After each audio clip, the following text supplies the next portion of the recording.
Enquanto as crianças vão subindo para as salinhas, abra sua Bíblia no Evangelho que Mateus escreveu, capítulo 5.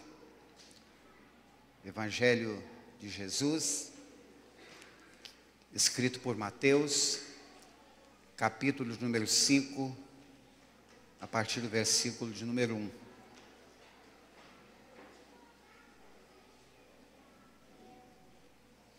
Amém? Mateus 5, 1 diz assim: E vendo as multidões, ele subiu a um monte, e quando ele estava sentado, aproximaram-se dele os seus discípulos, e ele, abrindo a sua boca, ensinava-os, dizendo: Abençoados são os pobres pelo Espírito, porque deles é o reino do céu. Abençoados são os que choram, porque eles serão consolados. Abençoados são os mansos, porque eles herdarão a terra.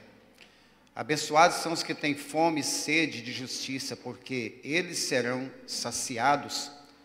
Abençoados são os misericordiosos, porque eles obterão misericórdia. Abençoados são os puros de coração, porque eles verão a Deus. Abençoados são os pacificadores, porque eles serão chamados filhos de Deus. Abençoados são os perseguidos por causa da justiça, porque deles é o reino do céu. Abençoados sois vós, quando homens vos insultarem e vos perseguirem, e falsamente disserem toda espécie de mal contra vós por minha causa. Alegrai-vos e sejam imensamente felizes, porque grande é a vossa recompensa nos céus, pois assim perseguiram os profetas que foram antes de vós. Amém? Versículo de número 12. Alegrai-vos, sejam imensamente felizes, e aqui há uma promessa, porque grande é a vossa recompensa nos céus. Amém? Pai, nós te louvamos nessa manhã pela tua palavra.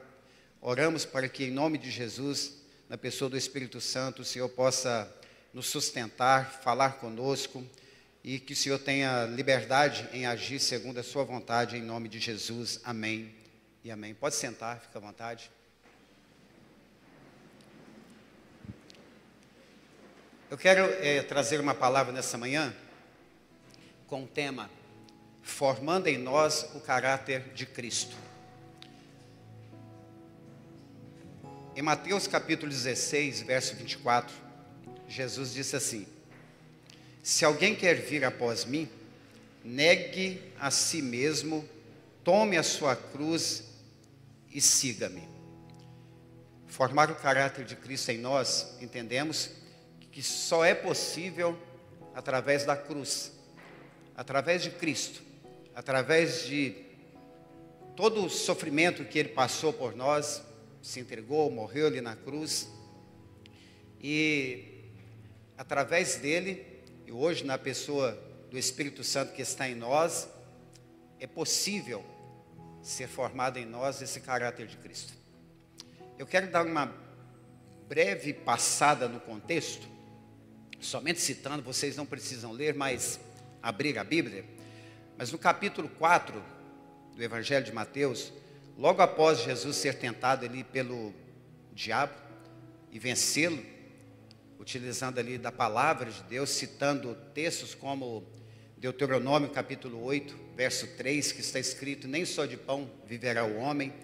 E Jesus fala estas palavras lá, confrontando ali, e para vencer o diabo através da palavra de Deus, ele vai dizer: nem só de pão viverá o homem, mas de toda palavra que sai da boca de Deus.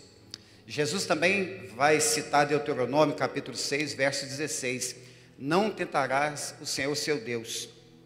Ele vai citar também Deuteronômio 6, 13 e 14, Deuteronômio 10, 20, dizendo ali já no final da tentação: adora ao Senhor seu Deus e somente prestarás culto a Ele. E logo após, chega ali os anjos dos céus, ali no deserto, servem a Jesus, conforta Jesus. Logo após, ele fica sabendo da prisão de João Batista, e ele, em seguida, ele parte para Galiléia, deixa Nazaré, vai habitar ali em Cafarnaum, e começa a pregar, dizendo as palavras que João Batista também dizia: arrependei-vos, porque é chegado o reino do céu. Jesus já começa pregando, trazendo uma palavra de arrependimento ali para o povo. E ele caminhando ali junto ao mar da Galileia, ele começa a chamar os seus primeiros discípulos para segui-lo, e ele começa também a curar os enfermos, expulsar os demônios, fazer a obra, né? Curando todo tipo de enfermidade, pregando o evangelho, ensinando nas sinagogas. A fama dele, a Bíblia vai dizer que ela corre por toda a Síria. E eles continuavam trazendo diante dele os enfermos, pessoas atormentadas, possuídas por demônios, lunáticos, paralíticos, e a Bíblia vai dizer que ele curava a todos. E o último verso do capítulo 4, versículo de número 25, a Bíblia vai dizer que uma grande multidão de pessoas da Galileia, de Decápolis, Jerusalém, Judeia e de além do Jordão, essa multidão afluía, ela seguia Jesus. Iam em direção até Jesus. E logo no capítulo 1 de Mateus, no capítulo 5, Jesus vê essa multidão, ele se afasta, sobe ali ao monte, e é onde ele vai trazer os ensinamentos para nós, conhecido como Sermão do Monte, o Sermão da Montanha, que está nos capítulos 5, capítulo 6 e o capítulo 7 do Evangelho que Mateus escreveu. E nesses capítulos 5, 6 e 7, Mateus vai nos trazer as palavras de Jesus que nos ensina muitas coisas, nos trazem ensinamentos éticos e morais para a vida no reino de Deus, como as bem-aventuranças que nós lemos aqui, a importância da justiça, da misericórdia, do amor ao próximo, além de instruções sobre a oração, o jejum, a confiança em Deus. E esses ensinamentos, eles incluem muitas coisas, como nas bem-aventuranças, Jesus descreve as qualidades dos verdadeiros discípulos, como a humildade, a mansidão, o anseio por justiça e a misericórdia. Amor e perdão. Ele ensina a amar os inimigos, a orar por aqueles que o perseguem, promovendo a reconciliação e o perdão. Tudo isso você vai encontrar dos capítulos 5 ao capítulo 7. Ele vai falar também sobre justiça e sinceridade. Nesse Sermão da Montanha, ele vai enfatizar a prática da justiça com sinceridade, sem hipocrisia, e alerta contra a busca por um reconhecimento ao realizar atos de caridade, oração e jejum, como os fariseus faziam. Ele vai falar sobre a total confiança em Deus. Jesus instrui a confiar em Deus para as necessidades básicas da vida e não a se preocupar excessivamente com o futuro, com o que vai acontecer amanhã ou depois, concentrando-se em primeiro lugar em buscar o reino de Deus, como está no capítulo 6, verso 33, e a sua justiça, né? Buscar o reino de Deus e a sua justiça, as demais, as outras coisas serão acrescentadas. Ele vai ensinar também, nesses capítulos, sobre princípios de conduta para alguém no reino de Deus, para um cristão verdadeiro, para os seus discípulos na época, para aquela multidão que ouvia e para nós também. Então ele aborda temas como a lei, o divórcio, a importância de ser íntegro na comunicação, afirmando que o que vai além do sim e o não, isto é origem maligna. A palavra do cristão é sim, sim, não, não. O que passou disso aí, a palavra vai dizer que é procedência maligna. E ele vai trazer instruções práticas também, que oferecem orientação sobre como orar, né? A gente vai ver lá a oração do Pai Nosso, Jesus ensinando, como jejuar e o que fazer para ter um bom tesouro no céu, em vez de acumular riquezas aqui na terra. Discernimento e sabedoria você vai encontrar também, porque Jesus ensina a não julgar os outros, a ter cuidado com os falsos profetas e a construir uma vida sólida sobre a rocha da obediência aos seus ensinamentos. Todos esses ensinamentos nós vamos aprender aqui no Sermão da Montanha, dos capítulos 5 ao capítulo de número 7. No capítulo 1 que nós lemos, Jesus vendo essa multidão, ele sobe ao monte, nesse lugar estratégico, onde a sua voz poderia ecoar a longa distância, ele vai pregar seu maior sermão, tão atual nos dias de hoje, como foi nos dias dele, tão atual nos dias de hoje, como foi para os seus discípulos, para os seus seguidores, e para toda aquela multidão ali que Jesus desejava trazer ensinamento para eles a respeito do seu reino. Quando a gente olha para essa palavra que nós estamos ministrando aqui hoje, e nós vemos os ensinamentos de Jesus, nós percebemos coisas muito profundas nesses ensinamentos. Quando ele começa no verso de número 3, que nós acabamos de ler aqui, eu quero voltar nele, no capítulo 5, verso número 3, ele vai dizer que abençoados são os pobres pelo Espírito, porque deles é o reino do céu.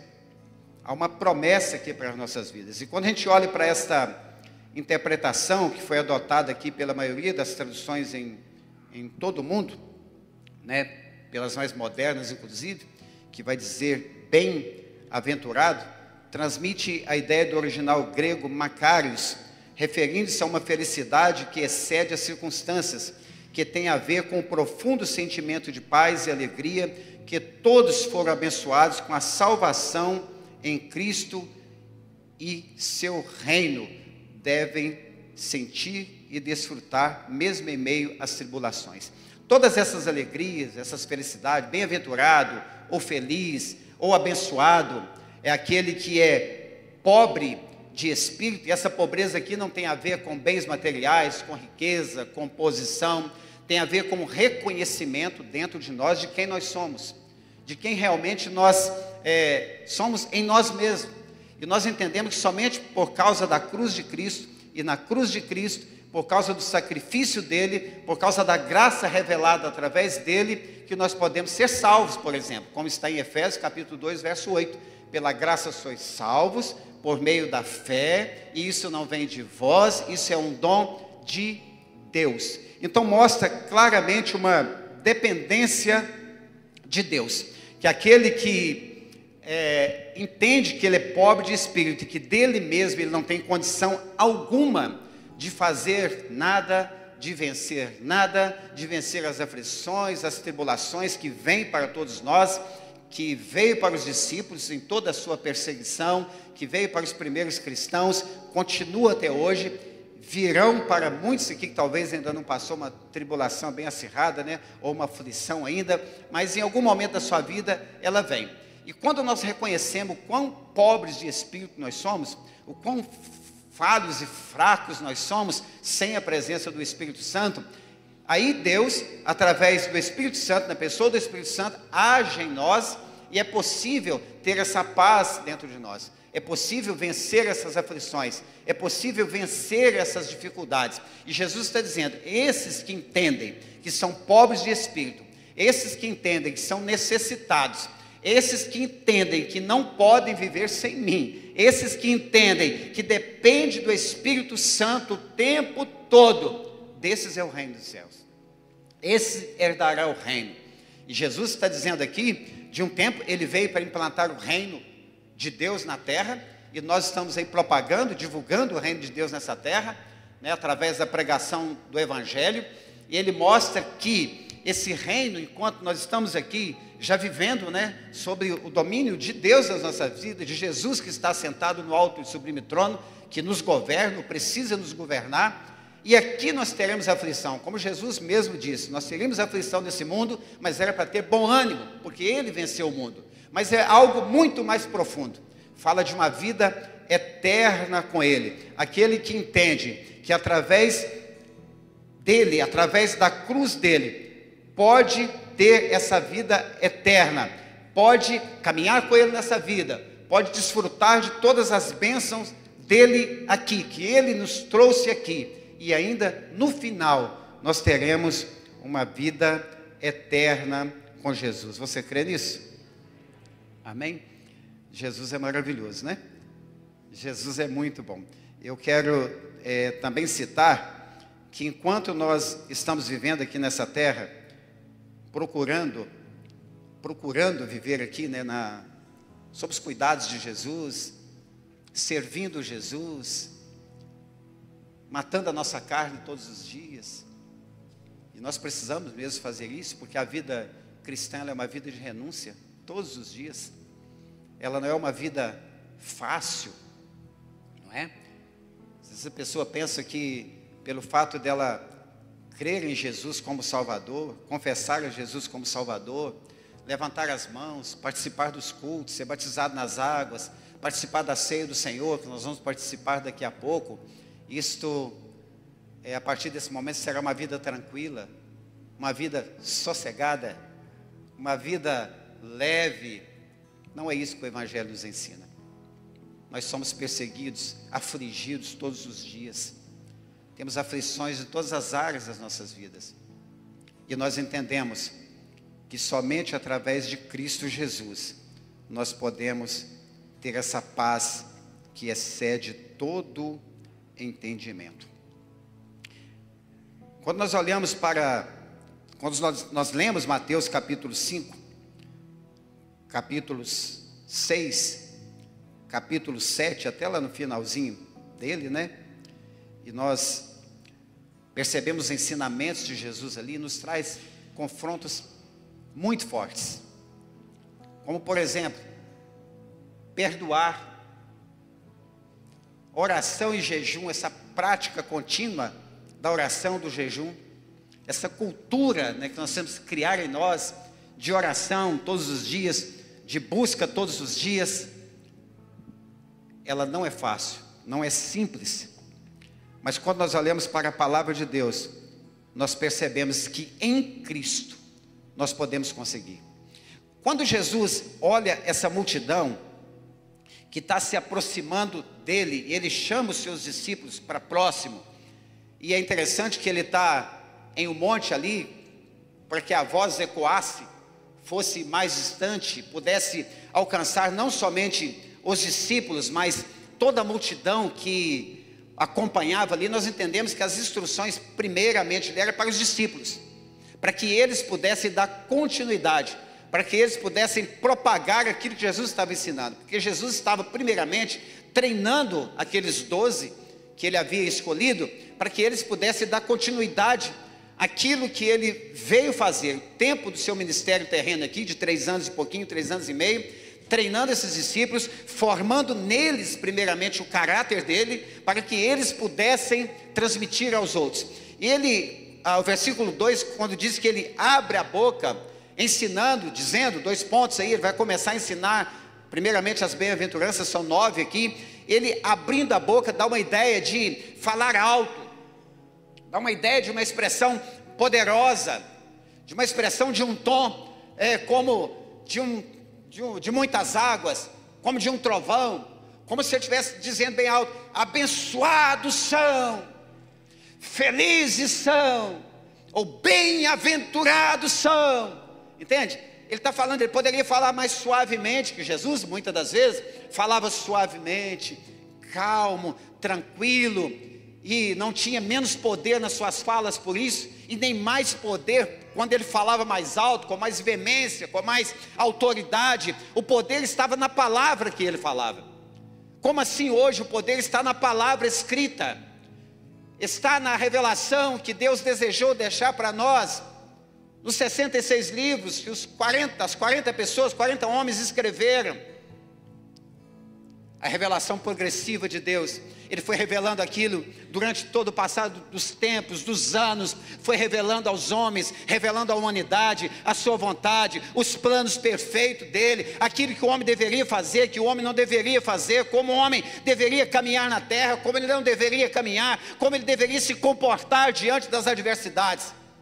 Ele vem ensinando, e Jesus, ele vem, o Verbo, o Filho de Deus, encarnado, agora está perto dos seus discípulos. Já havia os chamado perto deles, mas ele deseja ensinar para eles, mas que todos pudessem ouvir a importância de ser formado no ser humano, no homem, o caráter de Cristo. Tudo que nós vimos aqui, a gente pode perceber em Mateus capítulo 6, 5, 7, onde está o sermão da montanha, como eu mencionei, são ensinamentos, queridos, que Jesus traz de uma forma simples, em uma linguagem que todos naquela época podiam entender, assim como hoje para nós também, uma linguagem tão simples, que todos nós podemos entender tranquilamente. Mas ensinamentos tão profundos, tão transformadores, tão capacitadores, ensinamentos que nos colocam às vezes no pó da terra, dizendo: Senhor, é tão simples, mas eu não faço. Senhor, é tão simples, mas eu não consigo. Senhor, é tão simples, mas como é difícil eu olhar para dentro de mim e entender como eu sou pobre.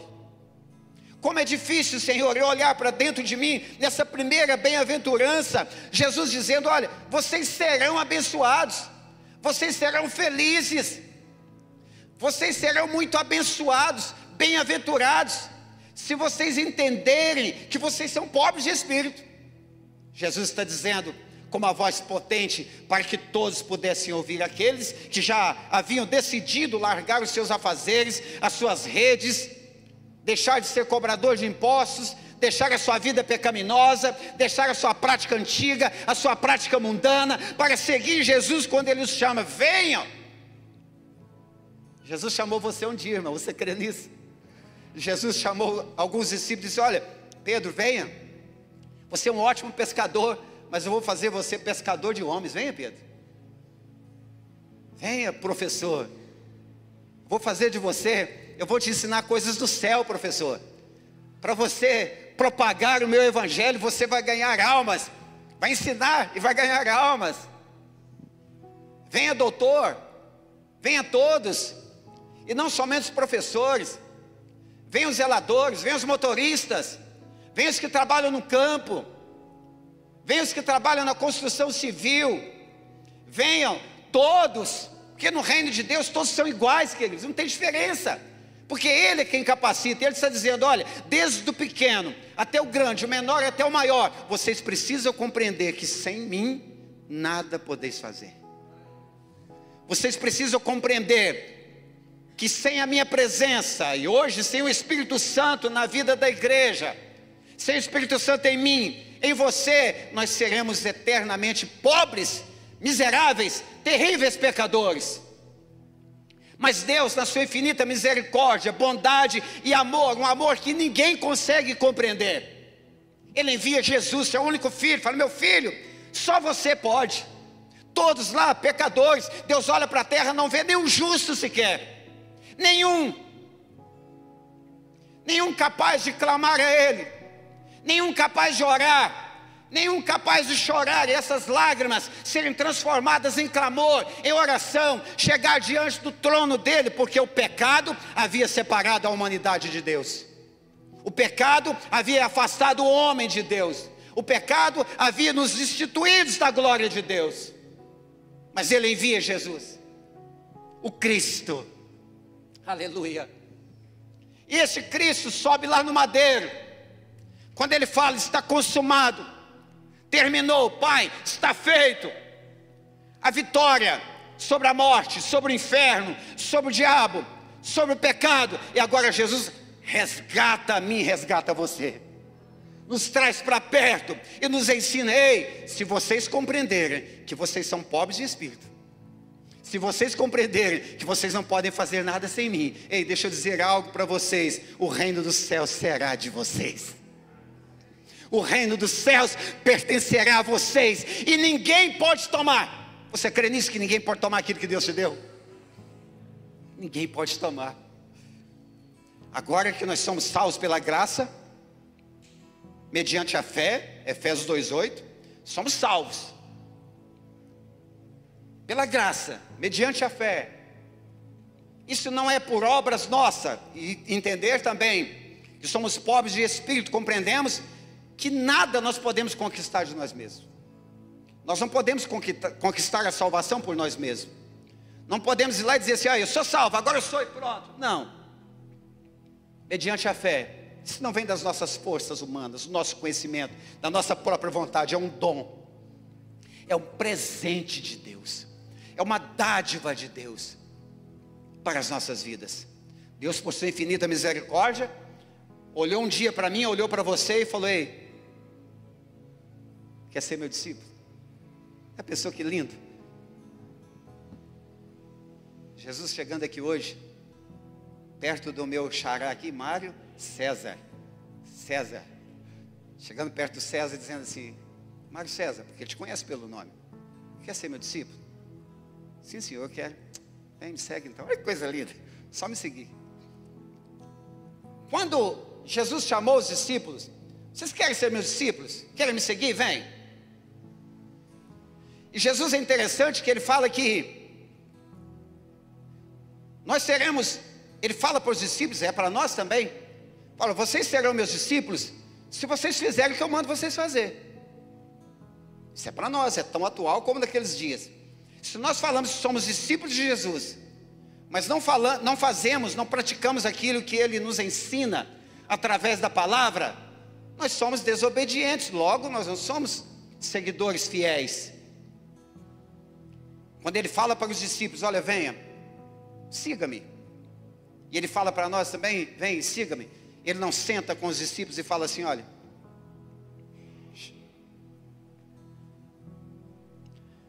vocês são meus discípulos a partir de hoje, vocês vão me seguir.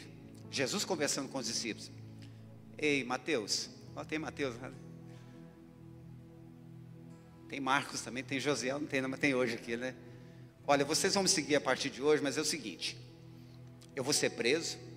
Apesar que ele falou, eles não entenderam nada, né? O pastor seria preso e as ovelhas se dispersariam.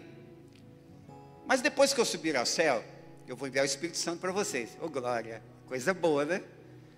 Mas deixa eu te dizer uma coisa, Pedro: você vai ser crucificado de cabeça para baixo, topa? Tomé, você vai ser flechado, tranquilo? Tiago, você vai ser morto à espada, tudo bem? Vocês vão ser mortos. Vocês vão ser perseguidos, vocês vão apanhar demais, vocês vão ser presos, vão ser chicoteados, vão apanhar muito. Se Jesus chamasse um de nós aqui hoje e dissesse dessa forma, mostrasse tudo antes que nós deveríamos passar, será que a gente seguiria ele mesmo? Você sabe por quê? Que muitas pessoas hoje procuram diversas igrejas neopentecostais e lotam essas igrejas? Porque elas vão atrás de bênção, de condição financeira, de propagandas enganosas, coisas que a Bíblia, que Deus nos dá sim, desejo de Deus. A palavra de Deus nos diz, lá em Jeremias vai dizer que o desejo de Deus para as nossas vidas, os pensamentos de Deus são pensamentos de paz, são pensamentos bons, de nos abençoar, de nos dar o fim que nós esperamos, que nós buscamos. O desejo de Deus é nos abençoar, mas esta não é a premissa do Evangelho. O Evangelho, seguir a Jesus, é negar a si mesmo, é cruz, é renúncia todos os dias. Quando olhamos para essa palavra, de tudo que Jesus nos ensina aqui, Ele conversando com os discípulos agora de tom alto, abrindo a boca e dizendo: vocês serão abençoados, serão felizes demais, se vocês compreenderem que vocês são pobres de espírito. Agora o reino dos céus vai ser de vocês. Queridos, nós precisamos olhar como Paulo nos ensinou, a olhar para as coisas do alto, que são eternas, não aqui as da terra, que são passageiras. Quando nós conseguimos olhar com essa ótica, com a lente bíblica, com a lente que o Espírito Santo nos traz, com a iluminação da palavra, e nós compreendemos como é curta a nossa vida aqui, como ela é passageira e tem sofrimento mesmo, não adianta fugir. Mas nós conseguimos olhar para o céu e entender que o reino do céu nos pertence, que o Senhor Jesus conquistou, que o Senhor Jesus nos resgatou, e que há uma promessa para nós desse reino. Pensa no reino que nunca terá fim, pensa no descanso, pensa em paz, pensa em você respirando tranquilo, sem nenhuma poluição, pensa em você respirando sem nenhuma enfermidade, esquece luta. Eu não sei exatamente como vai ser lá, queridos, mas eu começo a imaginar de vez em quando, eu passeando, cabeça erguida, feliz da vida, encontrando o pastorzão lá, e pastorzão, isso aí, Vendo lá a irmã Irani, oh glória, vendo os irmãos, Tafarel, que bênção Tafarel, te vendo aqui. Sei, queridos, independente de como será, uma coisa eu tenho certeza, lá não haverá mais dor. As lágrimas serão enxugadas dos nossos olhos. Não precisará luz, porque o sol da justiça. Nós não precisaremos mais de pregar, orar, sei lá, é desfrutar de tudo aquilo que Ele tem preparado para nós. Isso, queridos, só é possível por causa do sacrifício de Jesus na cruz. Entenda que um dia o inocente, o Filho de Deus, o Cordeiro puro, imaculado, Ele foi sacrificado no meu e no seu lugar. Quão pobres e pobres e pobres nós éramos. Agora hoje, eu posso dizer que eu sou rico. Tem rico aqui nessa manhã? Amém?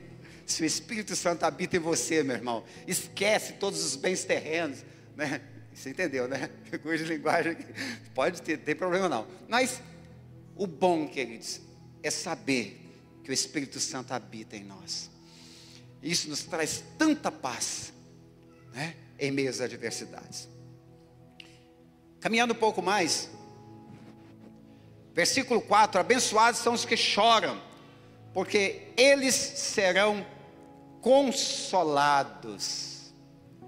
Abençoados são os que choram, porque esses serão consolados. É interessante pensar que o Espírito Santo, Ele é consolador. Jesus disse que enviaria outro consolador, mesmas características, mesmo caráter, Deus Espírito Santo, que habita agora em nós, e que nos consolaria nessa terra. E esse choro que nós vemos aqui no versículo 4, não é um choro qualquer, não é simplesmente chorei, consolou, não. Está falando de um choro também genuíno, um choro de arrependimento, um choro que nós, por exemplo, quando nós deslizamos, quando nós pecamos, erramos, vacilamos, ou sofremos por causa de perseguição, por sermos cristãos evangélicos, por crer em Cristo Jesus como Salvador, e nós choramos por causa desses motivos. Jesus está dizendo que esses serão consolados. Além de termos o consolo aqui através da pessoa do Espírito Santo, também aponta para o reino eterno, onde não haverá mais nenhum tipo de choro. Quando a gente olha para o versículo 12, alegrai-vos, finalizando as bem-aventuranças, alegrai-vos e sejam imensamente felizes, porque grande é a vossa recompensa nos céus. Porque os antepassados, os profetas, os antigos também foram perseguidos. Jesus está dizendo, olha, todos aqueles que pregaram antes de mim, João Batista preso, e todos os profetas do Antigo Testamento, todos aqueles que pregaram a palavra de Deus, confrontaram o pecado, ensinaram sobre Deus, eles também foram perseguidos, eles já haviam passado, e lógico que eles já estão com Deus, já estão sendo consolados, e Jesus está dizendo, olha, alegrai-vos e sejam imensamente felizes, mesmo se alguém te perseguiu, nos maltratar, por causa do Evangelho, e nós choramos por causa disso, nós temos a garantia de que Ele nos consola. Ele lança o desafio para mim e para você. Qual é o desafio? Seguir a Jesus, é um grande desafio. Ser cristão naquela época, onde quando alguém se declarava cristão, decidia, ao receber o chamado e seguir a Cristo, abandonava suas práticas antigas, as velhas tradições, contrariava os ensinamentos dos fariseus, de todos os falsos mestres que naquela época já existia, e decidia seguir Jesus, eles estavam colocando a cabeça deles a prêmio. Principalmente depois que Jesus morreu, porque até então a perseguição era direta contra Jesus, que foi crucificado. Os discípulos presenciavam estavam em alguns momentos com Jesus, que ele precisou se esquivar no meio do povo, para não ser apedrejado, para não ser arremessado de lugares, mas a perseguição era sobre Jesus. Depois da morte de Jesus, eram os discípulos, eram aqueles que decidiam crer. Esses, queridos, eles estavam dispostos a ir para a cruz, a serem decapitados, a morrer pela espada. A história diz que João Marcos, ele foi arrastado nas ruas de Alexandria, esfolado. E tantos outros. Quando a pessoa decidia ser um cristão, ele sabia que ele estava agora entre a cruz e a espada. Não tinha como ser um falso. Como assim? Mas e Judas, que estava lá no meio? O falso sempre existiu, mas esse não se declarava 100%. Ficava em cima do muro. E hoje não é diferente para nós. Quando você se declara um cristão verdadeiro, não tem esse tipo de perseguição, mas nós somos confrontados de todos os lados às vezes. E a aflição vem, e Jesus está dizendo, olha, vocês precisam se alegrar e serem felizes, porque todos, aplicando essa palavra hoje, todos antes de nós, e no mundo todo aí, tem cristãos sendo perseguidos hoje, sendo maltratados, sendo mortos por causa do Evangelho. Que privilégio nosso, né? Que privilégio nosso. Quando nós lemos sobre determinados países, e temos o privilégio de conversar com pessoas que vêm de outros países, que são países perseguidos, alguns de forma muito extrema. Queridos, eu fico me analisando, falei, meu Deus, que evangelho é esse que nós estamos vivendo? Dá até vergonha. Mas quando eu olho para a Bíblia, eu fico confortado, porque eu vejo, é pela graça mesmo. É as misericórdias do Senhor que se renova todas as manhãs. É por causa dele. O versículo 4, aqueles que choram são abençoados, eles serão consolados pelo Espírito Santo hoje, pela palavra, e um consolo para sempre, quando estiver lá no céu. Eu quero terminar no verso 5 hoje. Abençoados são os mansos. Quando Jesus chama, em Mateus 11, 28, ele diz assim, vinde a mim todos que estão cansados e sobrecarregados, venham a mim todos vocês, que eu vos aliviarei. Vem do jeito que está, não é para continuar do mesmo jeito. Vem pesado, cheio de carrapicho, cheio de sofrimento, com fardo pesado nas costas, do mundo, do pecado, todo sofrimento que o mundo impõe sobre as pessoas sem Deus. Venham a mim, Jesus chama, e eu trarei alívio para vocês. Toma sobre vocês o meu jugo, e aprendam comigo, que sou manso e humilde de coração, que vocês vão encontrar descanso para a alma de vocês. Jesus está dizendo que os que são mansos, esses herdarão a terra. Herdarão a terra. Quando Deus chama Abraão, lá no capítulo 12 de Gênesis, Deus promete para ele a terra, promete para ele que ele seria próspero, grande, abençoado.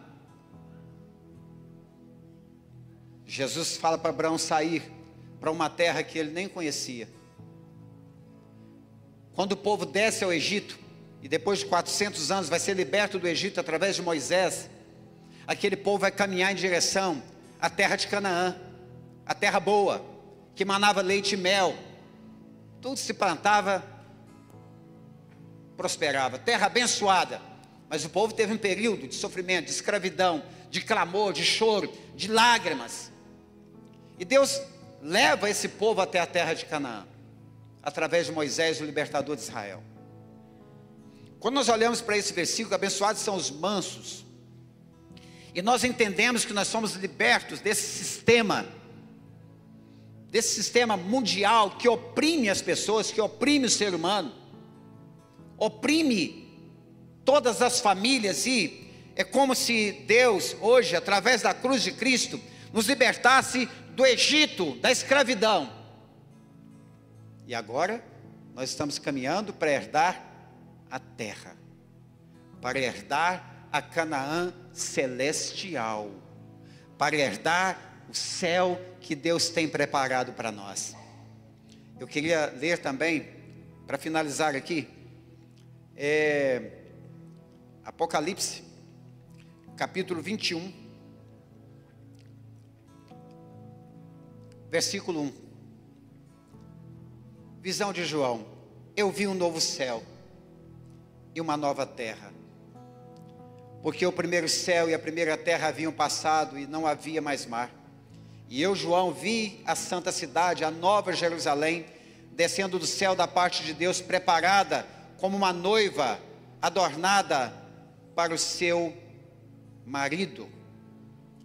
E eu ouvi uma grande voz do céu dizendo: eis que o tabernáculo de Deus está com os homens, e ele habitará com eles, e eles serão seu povo, e o próprio Deus estará com eles e será o seu Deus. Aleluia. Desde a antiguidade, a gente percebe, quando Deus tira o povo do Egito, durante a caminhada ali no deserto, a gente vê que a figura do tabernáculo ali mostrava a presença do Espírito Santo no meio do povo. O tabernáculo, o tempo todo, a presença do Espírito Santo, a presença de Deus com o povo, caminhando com o povo. É interessante olhar para isso, porque hoje o Espírito Santo de Deus, ele habita em nós. E João está vendo aqui, descendo do céu, vendo a nova Jerusalém, de Deus preparado como uma noiva adornada para o seu marido, e ele ouve uma grande voz do céu dizendo: eis o tabernáculo de Deus, que está com os homens, e habitará com eles, e isso é para sempre, e eles serão um só povo, e o próprio Deus agora estará no meio deles. O próprio Deus estará conosco, e nós estaremos com o nosso Deus para sempre. Terminando, verso 24, verso 4. Então Deus enxugará dos seus olhos toda lágrima, não haverá mais morte, nem tristeza, nem choro, nem mais dor, porque as coisas antigas já ficaram para trás, já passaram. Por isso, queridos, bem-aventurado aqueles que choram, porque eles serão consolados por Deus. Eu quero terminar essa reflexão só lembrando, voltando aqui no capítulo 5, verso 3: abençoados são os pobres de espírito, porque o reino é deles. Abençoados são os que choram, porque eles serão consolados. Abençoados são os mansos, porque eles herdarão a terra. Essas três primeiras aventuranças, elas mostram o estado de humildade de um ser humano, de humildade da pessoa que compreende quem ele era em Cristo e a autoridade de Cristo na vida dele. Isso aqui, nós podemos perceber em todos os capítulos, que Jesus, com todo o ensinamento dele, ele está formando o caráter dele nos discípulos e nas pessoas que estavam ouvindo a sua pregação. Estando escrito para nós hoje, se você estudar todas as palavras do Sermão do Monte, você vai perceber que nesses capítulos, um resumo de tudo que Jesus desejou ensinar, isso vai formar o caráter dele em nós.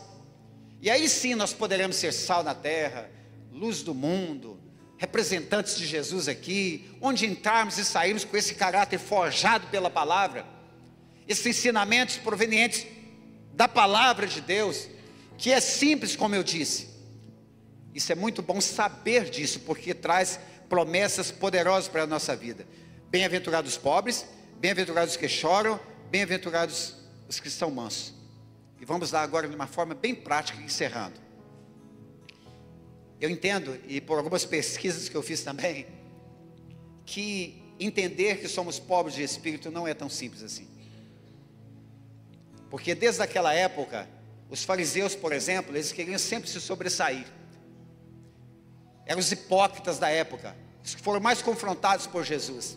Se achavam os melhores na oração, no jejum, na forma de dizimar, com as suas vestes alongadas e mais chamativas do que as dos outros. Eles queriam mostrar o poder, a autoridade que eles achavam que eles tinham. Eles pensavam que eles eram alguma coisa. Esses se achavam os ricos de espírito, se achavam os poderosos. E Jesus está contrastando isso, dizendo, olha, aqueles que compreendem totalmente ao contrário, desses aí, e para nós hoje também, que não é diferente, quando nós compreendemos isso, deixa eu dizer para vocês uma coisa, aquele que procura ter muito aqui na terra e se acha muito aqui na terra, já está tendo a sua recompensa aqui, mas esses, o reino vai pertencer a eles. Outra coisa que não é simples assim,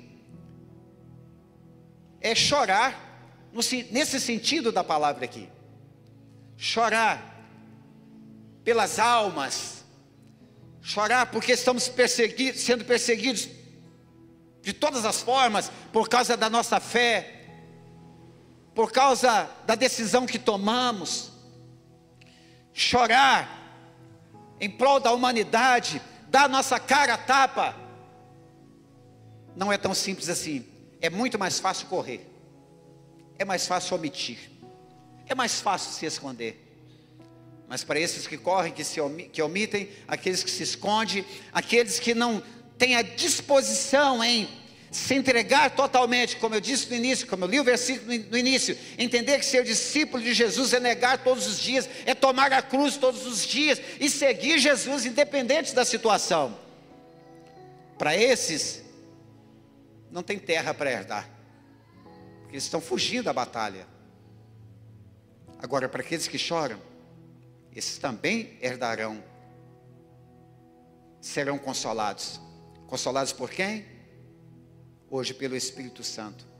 E terminado, abençoados são os mansos. Como é difícil ser manso. Já percebeu como que a gente explode tão facilmente? Qualquer coisinha, pá! Eu sempre falo, né, que dois locais para testar bastante o cristão. Deve ter outros, mas eu gosto de falar desses dois. É o trânsito e o futebol. O trânsito, misericórdia. Se a gente sai um pouquinho atrasado então, e tem uma fila de carro devagar ali na frente, a gente quer, pelo amor de Deus, e tal, e muitos é buzina, e corta pela direita, e avança sinal vermelho, e fala, meia roda, sai da frente, né? E vai, que é muito difícil ser manso, ficar tranquilo, relaxar, descansar em Deus. No futebol também, né? Qualquer coisinha a pessoa estressa, apela, fica nervosão demais. Os mansos, eles serão abençoados, felizes, bem-aventurados e também herdarão a terra. Eu quero que você fique de pé nessa manhã. Esses 3 versículos, nós trabalhamos um pouquinho dele nessa manhã, são ensinamentos para a minha vida e para a sua vida, ensinamentos para todos nós. Hoje é culto de ceia, vamos participar da ceia do Senhor daqui a pouco.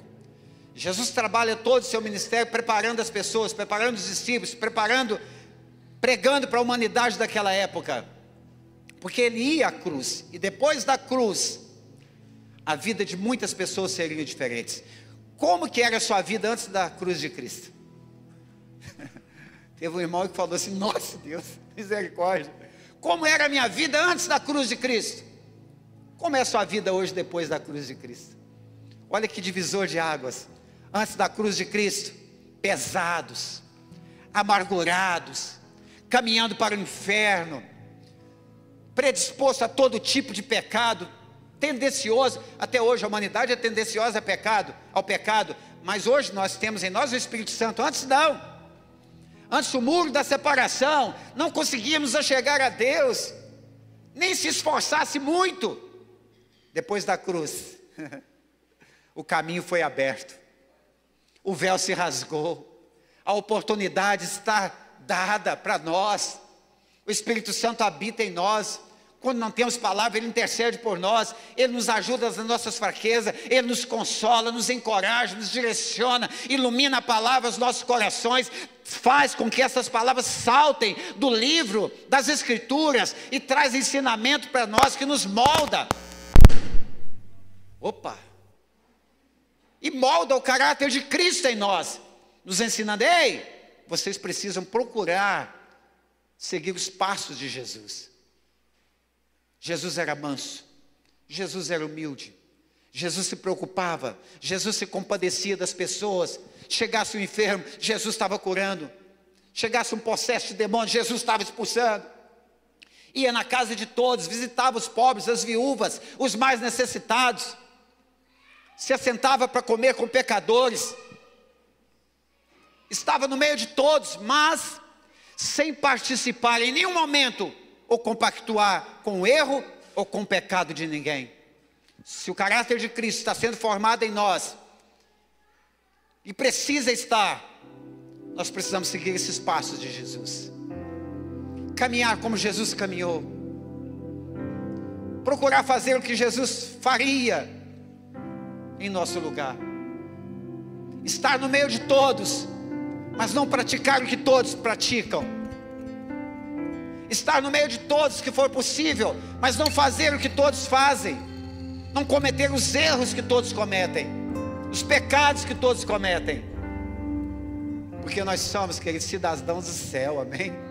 Estamos nessa terra ainda, mas estamos caminhando para o céu. E esse caráter de Cristo, ele está sendo forjado, formado em nós aqui na terra. Porque é aqui que o Senhor nos permitiu estar, para propagarmos o Evangelho, para pregar a sua palavra, para ganhar mais almas para Ele e ensinar, como Ele diz em Mateus 28. Pregue para todos, façam discípulos de todos os povos e nações, ensina-os a guardar tudo que vocês aprenderam comigo. E ele termina no versículo 20 dizendo: eu estarei com vocês todos os dias até a consumação dos séculos. Há uma promessa. Jesus nos ensina através da sua palavra. Procura forjar com essa palavra, formar com essa palavra o caráter dele em nós. Mas ele sabe que não é tão simples assim, não é fácil para nós. Por isso ele diz: ei, eu estarei com vocês. Não vou deixar vocês sozinhos, não. Jesus não é aquele amigo que te coloca numa situação difícil e sai e te abandona e te deixa sozinho. Jesus não é aquele que está comigo, com você, nos momentos felizes, de conquistas, de comemorações, de comunhão, de festividades, mas nos momentos das adversidades, Ele está distante, Ele está longe.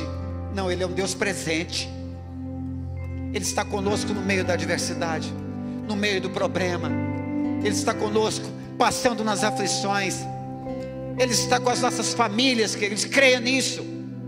Ele precisa ser o centro da minha casa e da sua casa, das nossas casas. Nós precisamos então compreender que sem Ele nós somos pobres de espírito. Nós não conseguimos nada sem Ele. Nós precisamos chorar o choro que Jesus chorou, lamentando sobre Jerusalém, vendo toda aquela multidão que agora gritava: bem-vindo o Rei que vem em nome do Senhor, Hosanas, Hosanas.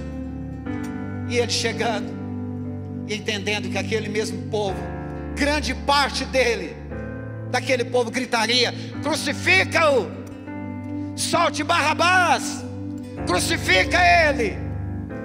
E ainda assim Jesus chora por aquele povo, porque eles não entenderam o dia da sua visitação, o dia que Jesus caminhava no meio deles. Para esses que choram, entendendo que no mundo nós somos desprezados às vezes, clamamos pelas almas que muitas das vezes nem querem conhecer a Cristo, mas nós clamamos, choramos. Para esse choro tem consolo para mim e para a sua vida. Como Jesus foi levado ao matadouro, manso, levado ao matadouro como uma ovelha muda, que é levada diante dos seus tosqueadores, na inocência, na simplicidade. Jesus foi levado, carregou a pesada cruz, no caminho do Gólgota.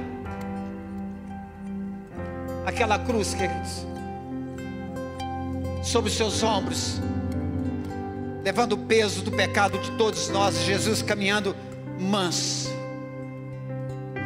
com toda a dor, mas manso. Jesus está dizendo: ei, Vocês vão herdar a terra, fiquem tranquilos. Eu quero profetizar na minha e na sua vida nessa manhã. Creia nisso. Toda aflição, toda luta, toda adversidade, ela tem um fim. Vai passar, irmão. Creia, vai passar em nome de Jesus. Toda a aflição de Jesus, a dor, os chicotes, o peso da cruz, a humilhação, a coroa de espinhos sobre a sua cabeça, a espada, a lança transpassando o seu lado, doloroso demais, difícil mensurar a dor que Jesus sentiu, mas Ele venceu, queridos. Por isso Ele diz: olha, ei, vocês vão ter aflição no mundo, mas tem de bom ânimo, porque eu venci. Oh glória! Ele venceu por mim e por você. Venceu o domínio do império das trevas, o pecado. Ressuscitou ao terceiro dia, oh glória! Foi ao céu, vive e reina para todos sempre. Ele venceu, queridos, foi coroado de glória, assentou à destra do Pai, está sentado no alto e sublime trono. Sabe o que eu quero dizer com isso? Pegando aqui a vida de Jesus, que vai passar, irmão. Nossa luta vai passar. Aqui ainda vamos desfrutar de muitas bênçãos, mas em meio às dificuldades. Mas vai chegar um dia que nós herdaremos tudo que Jesus conquistou para nós, tudo que Jesus conquistou na cruz, tudo que Jesus conquistou lá, é direito nosso, é nossa herança. Nós estaremos lá com Ele para sempre, coroados de glória, com um corpo incorruptível, sem pecado, sem dor, sem enfermidade, sem marcas, vestes brancas. Você crê nisso, meu irmão? Por isso vale a pena deixar a palavra formar esse caráter de Cristo em nós, porque a nossa esperança não está nessa vida, a nossa esperança está naquilo que Deus preparou para nós, aquilo que está lá no céu, que os nossos olhos não viram ainda, nossos ouvidos, por mais que a gente ouça, a gente não consegue compreender. É o que Deus tem preparado para mim e para você. Você pode dar uma salva de palmas para esse Jesus nessa manhã? Aleluia.